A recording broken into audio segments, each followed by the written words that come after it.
छोटे से गांव में हरी भरी पहाड़ियों के बीच एक लड़की रहती थी जिसका नाम अंजलि था। अंजलि को अपना गांव बहुत पसंद था। उसके मिट्टी के बने घर, हरे भरे खेत और कल-कल बहती नदी। वो अपना दिन अपने दोस्तों के साथ खेलती, पेड़ों पर चढ़ती और अपनी दादी की कहानियां सुनकर बिताती थी। एक दिन एक शहर का आदमी उनके गांव आया। उसने अच्छे कपड़े पहने थे और वो अजीब तरीके से बातें कर रहा था।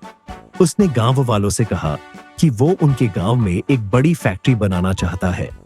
गांव वाले नौकरी और पैसे की बात सुनकर उत्साहित हो गए। अंजलि हालांकि चिंतित थी। उसने कहानियां सुनी थी कि फैक्ट्रियों से प्रदूषण होता है। वो नहीं चाहती थी कि उसका गांव अपनी सुंदरता और शांति खो दे। फैक्ट्री बन गई और जल्द ही गांव बदलने लगा। हवा में धुआं भर गया और नदी का पानी गंदा हो गया।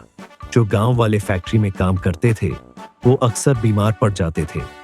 अंजलि का दिल भारी था। उसे वो पुराने दिन याद आते थे। उसने गांव वालों को फैक्ट्री के हानिकारक प्रभावों के बारे में बताना शुरू किया। धीरे धीरे उसे उनका समर्थन मिला। साथ मिलकर वो शहर के आदमी के पास गए और मांग की कि वो प्रदूषण कम करने के लिए कदम उठाए।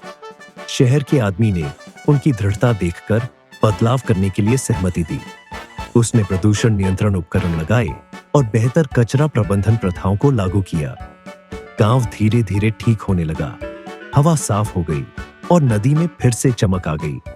अंजलि का गांव एक उदाहरण बन गया कि कैसे विकास और पर्यावरण संरक्षण साथ साथ चल सकते हैं। उसे एक नायक के रूप में सराहा गया, लेकिन वो विनम्र रही। वो जानती थी कि यह गांव वालों के सामूहिक प्रयास से बदलाव आया है। वो अपने गांव की बेहतरी के लिए काम करती रही। यह सुनिश्चित करती रही कि ये आने वाली पीढ़ियों के लिए एक सुंदर और स्वस्थ जगह बनी रहे।